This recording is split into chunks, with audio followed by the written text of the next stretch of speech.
What's up, everybody? In this video, I'm going to be going over my script that I've used to sell general life insurance, final expense insurance, and I've taught thousands of other agents how to do the same thing and sell a lot of insurance really simply and really easily. And stick around to the end, and I'm going to explain why this script works so well. Depending on what you sell, you're going to need to tailor this to what you sell and how the leads come in. It's all about how the leads come in. That's going to greatly affect your script, and how you approach the leads is how they're coming to you. That makes a big, big difference. Let me share my screen and we'll dive in. So in any script, you're going to need some sort of intro. I think that should be obvious. In any script, you're going to need some sort of intro, and your intro should vary depending on the front end marketing, right? So these are a few different intros. In the intro, what you need to do is you want to make sure that whatever you're saying just makes sense, right? Depending on how the person comes to you, they're going to have expectations, right? And so you can use those expectations to your advantage. A brand new lead, usually we're just going to jump right into a question right at the beginning. This just makes it easier, especially if you're a newer agent. It gives you a lot more call control to do this right from the very beginning. Or depending on how your leads are coming to you, you can also confirm a piece of information that you already have, right? Just needed to confirm here before I get the quotes out to you. It looks like you're in this zip code. It looks like your date of birth is this, right? And then you move forward. This question here, this is just going to help bring down the guard of the prospect. It also can tell you if they are looking for something specific. The reason it brings down the guard is because most prospects, when you get on the phone with them, especially for insurance, they weren't wanting to talk to somebody. It's important to remember that. When they requested the information, they were probably thinking that they were just going to get it online. And so what are they going to tell everybody? Oh, I was just looking. I was just looking. I was just looking. And so we're including that here so that we can say it before they say it, and we can get ahead of that objection. And so depending on how the lead's coming in, you're going to change your intro. So like if it's an age lead, right? Hey, John. Yeah, hey, John, this is just Caden. I apologize. I'm not sure if you're going to remember this or not. I'm just trying to get our records updated here. Hopefully you can help me real quick. I'm not really sure why this didn't get updated. It looks like you'd put in some info about 3 months ago about possibly looking at life insurance. Did you end up finding something, or what happened? And then you're into it, right? And so in that intro, we are framing as if we were customer service. And so it's really important to get into the customer service frame of mind, because the environment that you create with the prospect, and that's what a good script should do. It should create a really good environment where they don't feel like it's a sales call. That is one of the most important things, is the environment that you create. The environment is really, really important, because what we have been taught just through society is if it is a sales call, we should say no. And so if the environment you're creating is a sales call, then people will just say no for no reason, because they've been taught to not trust you. And so it's all about the environment that you create. Now, once we get past the intro and we're into a conversation, from here, we're just going to do some sort of frame. The whole point of the frame, and the reason the frame is important, is it's just the same as if somebody told you to walk through a door and you didn't know what was on the other side. If somebody just said, hey, go in through this door, all you would be thinking about is what the hell is on the other side. By somebody telling you what is behind that door, your brain is now free from thinking about that. And so we're just framing the conversation, letting them know what the conversation is going to be all about. And so this is going to be structured as if you were a broker. Makes it really easy to get into the conversation. From here, this is going to be very important if you are doing outbound. This right here, very, very important. And it's important because if you're doing outbound and you're going for a call to close, a lot of people ask me, should I do a 1-call close or a 2-call close? If you're doing general life, you should shoot for that 1-call close them on the outbound. Right? But you are not going to be able to do that 100% of the time. It just is not possible. And so a really easy way you can test if you are going to be able to go for the 1-call close is by doing this. Because if they are busy and they are in the middle of something, they will tell you right here and then you can schedule an appointment, right? But you have now scheduled an appointment without them knowing that your original intention was to go for a 1-call close. And so it makes it a lot easier because you're able to maintain your status and create that environment where you are still the trusted advisor. You still have the authority because they never had to say, oh, I'm busy. Can we do this later? And so go ahead and grab a pen and paper for me. Let me know when you're ready. I also don't like to turn this into a question. I like to use it as a statement and build a little bit of authority. What I'm doing is I'm testing the person's compliance. I'm seeing how suggestible they are. If they're already doing what I say this early on in the call, that tells me a lot about this lead, right? If they give me pushback here, then I know I have some work to do because this person's not very suggestible. They're not very compliant to what I'm asking them to do. Right. Now, if they just go ahead and grab the pen and paper, I'm just going to continue. If they're driving or something of that nature, then I would book an appointment here. From there, we are going to move into our diagnosis or symptom questions, right? I like to call these diagnosis or symptom questions. They're mainly going to be logical questions. Now, the reason I like to call them diagnosis or symptom questions is because that implies a certain tone.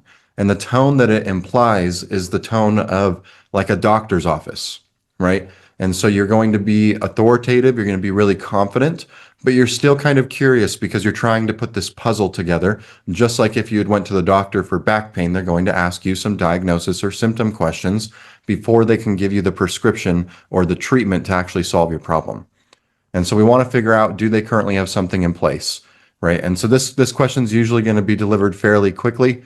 And do you currently have anything in place, or are we starting from scratch on this, right? And if they already have something, at that point, we're typically going to ask them why they feel like that's not enough, or if they were just looking to add on more, or if they were looking to replace that, because that is going to change our question quite a bit. And if we're starting from scratch, we're just going to continue moving forward. From here, we need to get some medical questions out of the way. Now, a lot of people ask me, where do I ask the medical questions? That's going to depend on the type of insurance that you're selling. With life insurance specifically, I'm going to ask these medical questions up at the beginning of the call. Now, the reason why is because they're expecting these medical questions. When people look for life insurance, they're expecting to be asked medical questions. And so I want to use that to my advantage. The fact that they're expecting them, they know they're coming, that's usually not going to cause a lot of resistance.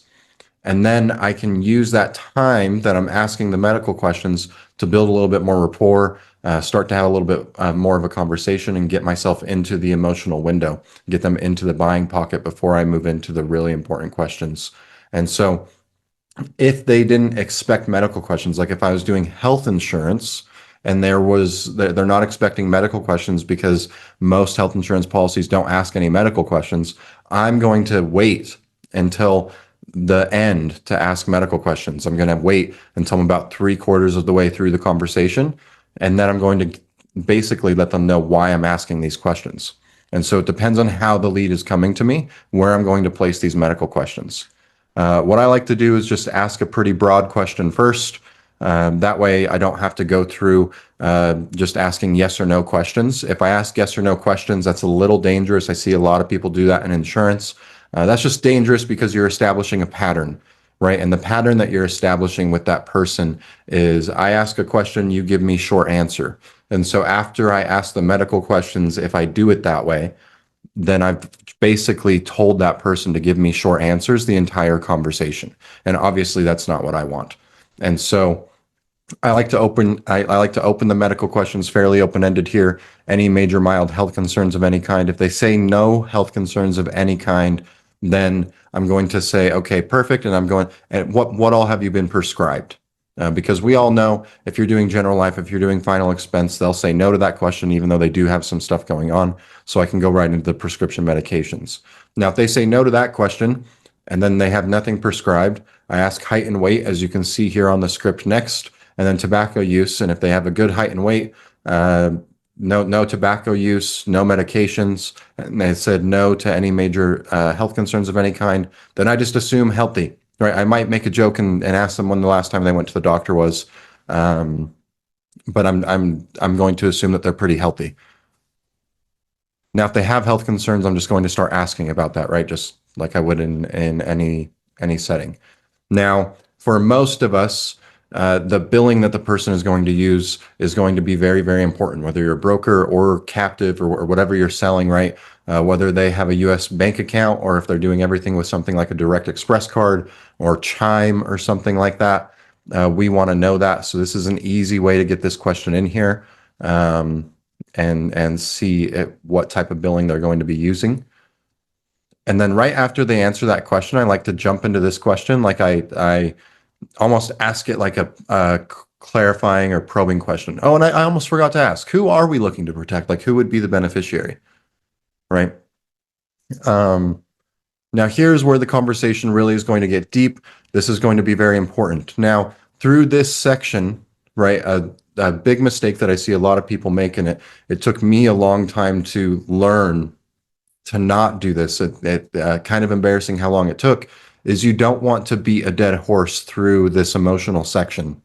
As you're figuring out the why or the problem, whatever you want to call it, you don't want to beat a dead horse, right? And what I mean by beat a dead horse is if you can't figure out what the why is and you just stay there and keep asking 1,000 questions, the prospect is going to know what you're doing. They can feel you fishing for the information, and then that you change the environment where you are now being looked at as a salesperson and they don't trust you. And then they say no for no reason. Okay. And so it's important for this section to be, number one, very concise, get to the point quickly, right? But still get the emotional depth that you need. And so to start this section, I'll usually say something like this. It'll take a while for it to load here, right? And you've maybe got 5 to 7 minutes that you can ask these questions. Why did you start looking for life insurance in the first place? That kind of kicks us off, gets things rolling. I really like this wording in the first place right here, because it gives you're telling them how to answer with something very specific in the first place. And so they tell you.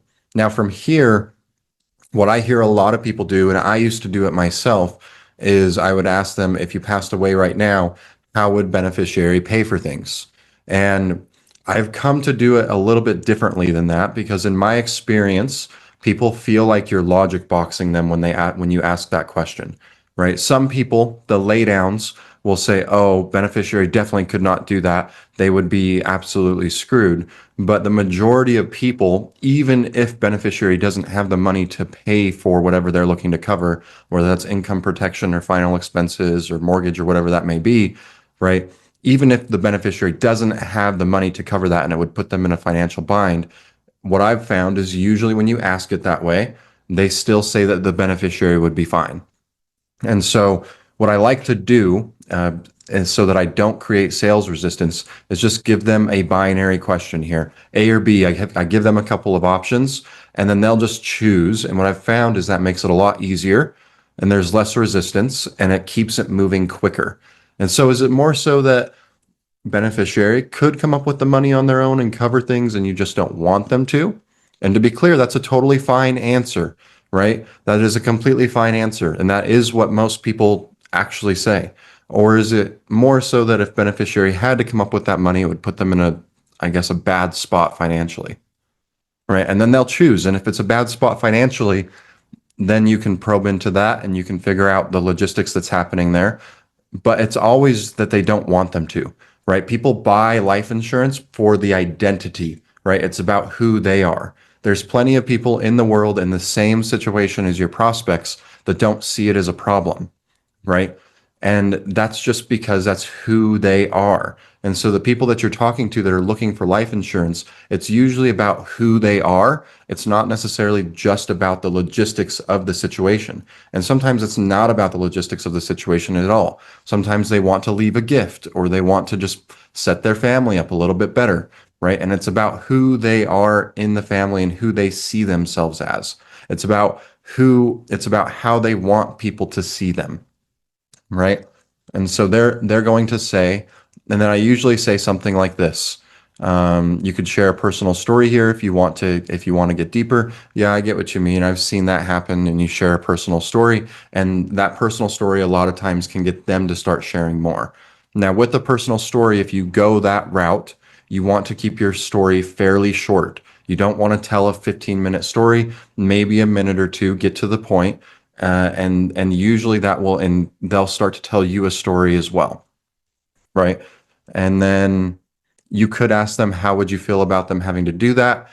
Depending on how much the person is opening up to you. If it's somebody that's been very short with you, they're giving you one word answers, this question is just going to cause resistance, right? And so typically I'll do something like this.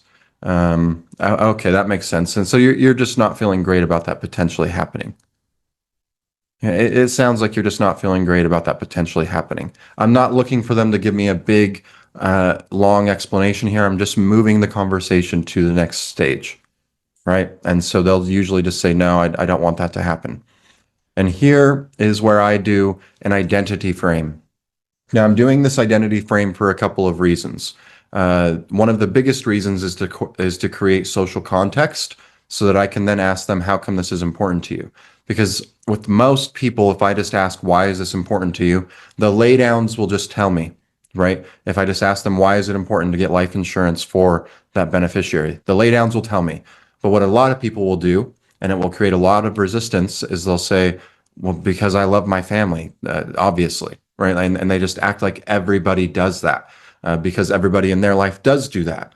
And so I want to avoid that resistance. And so by doing the identity frame and saying, hey, some people do this, your family's lucky to have you. I talk to a lot of people that don't care, though. That creates enough social context that I can now ask them why it's important to them. And that's not a weird question. And so what this identity frame is basically I'm going to take the good traits, the good things that they're showing, right? Something that they're doing, and I'm going to link that to a positive identity. Now, after I link that to the positive side of the identity, I'm going to flip it on its head and I'm going to attach it to a negative, right? You could learn a lot more about this from people like Jeremy Miner, Chase Hughes, Eli Sanchez.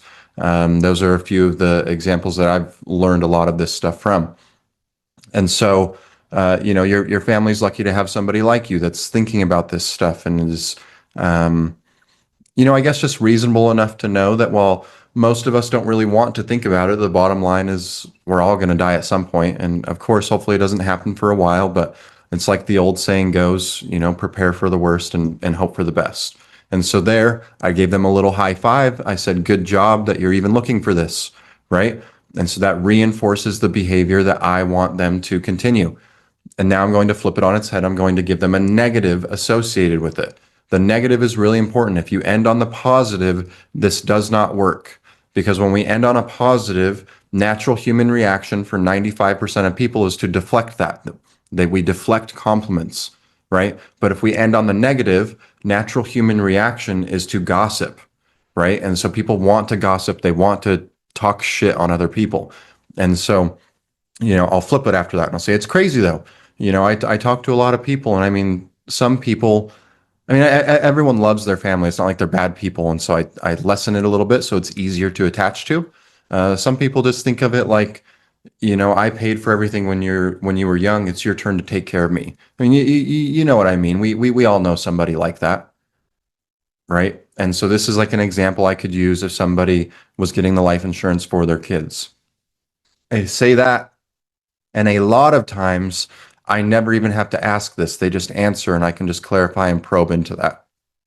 Now, I really like to ask this question if it's applicable to the conversation.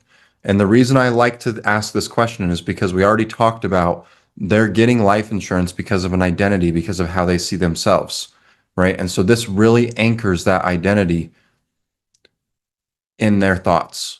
And so it makes it very, very difficult to give us an objection at the end. Have you always been that way? Or I guess like where does that way of thinking come from?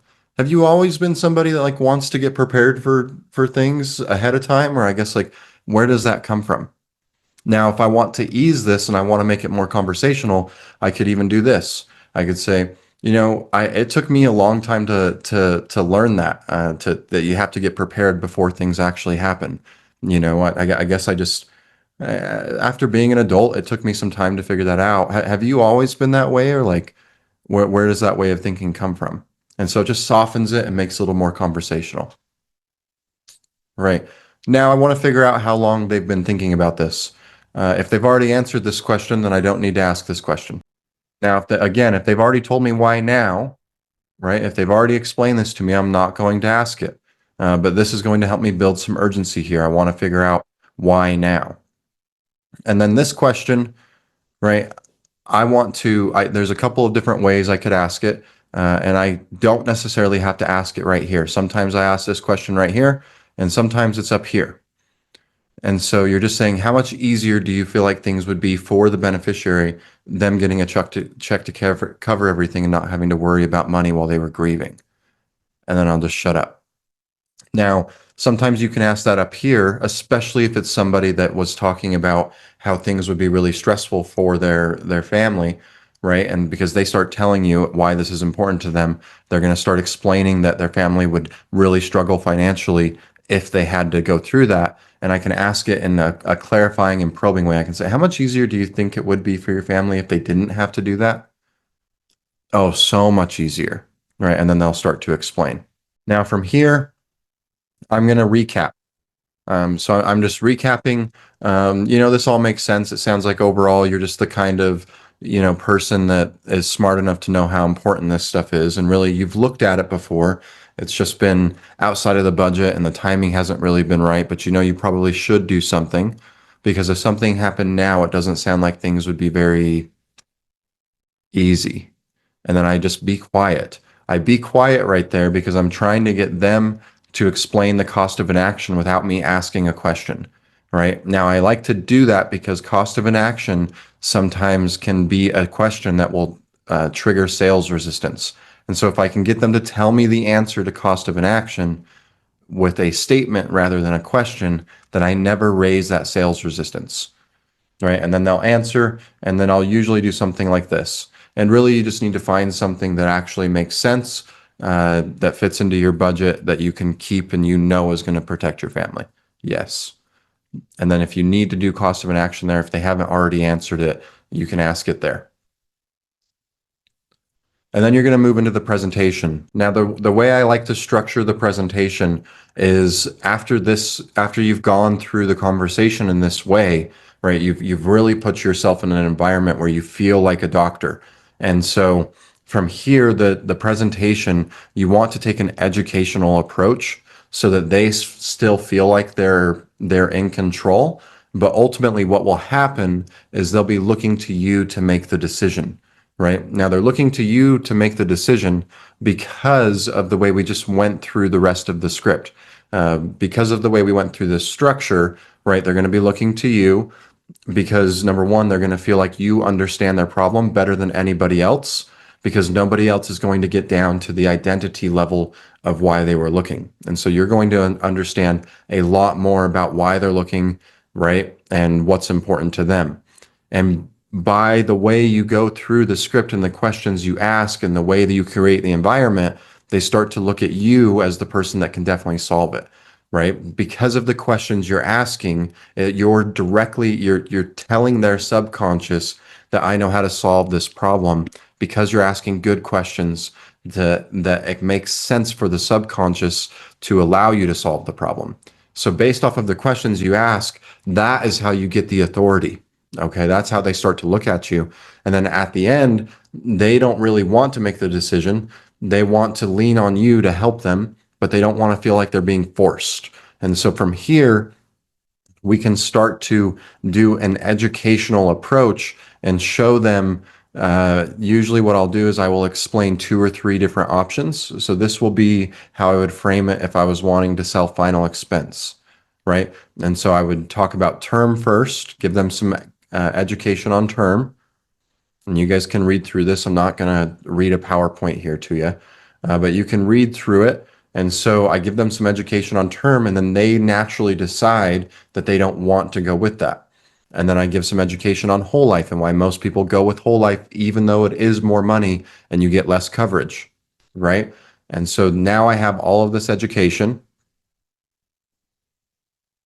And I can then get to the pricing at the end.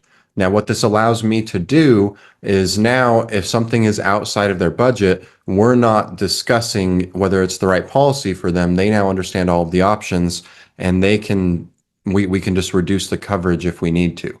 And so then I'm typically going to present, again, this just depends. If at the beginning they told me they wanted a $20,000 policy, I'm just going to quote the $20,000 policy. I'm not going to give them three options. But if they wanted to look at different options, I'm going to give them three different options. Generally, I want the first option to be more than this. This is like every once in a while, people will take this, but what I'm doing is I'm price anchoring, right? And so I'm just price anchoring. I'm giving them a high option I don't think they're going to go with. I want there to be a little bit of sticker shock to that price, right? And then I'm going to give them two other options. I'm going to give them the middle option. This is the option I actually want them to go with. And then I give them a low option that is closer to the middle option than the high option, because I want it to look like the low option. What I'm doing is I want there to be so little of a price difference that in their head it logically makes sense to go with the middle option, right? And so I'm going to explain that to them. At the very end, typically will end the three options by saying, any questions on any of that? They say no. Am I in the ballpark here, or is there anything else that you want to see? I really like that question. I actually got that question from a insurance rep that I was training probably about a year and a half ago. And I really like that question because a lot of times what will happen is they will say they want to look at an option that's between the middle option and this high option. And so it usually will end up getting you more premium, right? And now from here, this is where I'm going to start moving into the close or whatever you want to call it. So a big mistake I see a lot of insurance agents make, especially when they're new, is when they start to move into the close, they start to overcomplicate things. We're just going to roll into the close. We're going to make it seem like it's normal because it is normal, right? They just explained all of these reasons they want the insurance. They're telling us which one they want. We're just going to start the application. Okay, so which one of those would you lean towards? Right. Oh, how come that one? Just so I understand, they start to reinforce that, right? And then usually right then and there, I just start doing the application. So it's important that you're able to multitask through the conversation because you already want to have the application up and you just want to start it. Okay. No, that all makes sense. Well, the first step is to make sure that we can even get you qualified. I'm pretty sure we should be able to. And if we're not able to, then we can, we'll move to the second best option. But I figured we'd start with this one since it's the most affordable. Now I've got the street address here as this. Is that correct? They say yes. Is there a middle initial that you want me to put on the forms here? Is there a middle initial that you want on the application? Right. And you just start doing the application. So hopefully this helps everybody. Hopefully you get a lot of help out of seeing my script, seeing how we break it down. Again, it all depends on the conversation you have. You have to be conversational. Okay. But this is a very short script. It goes by very quick. You should be presenting right around that 10-minute mark. And that is very, very important that you have a script that moves quickly, especially if you're doing outbound call to close, because people don't have all day. And the longer time you take, the lower chance you have of making a sale. So there is that happy medium.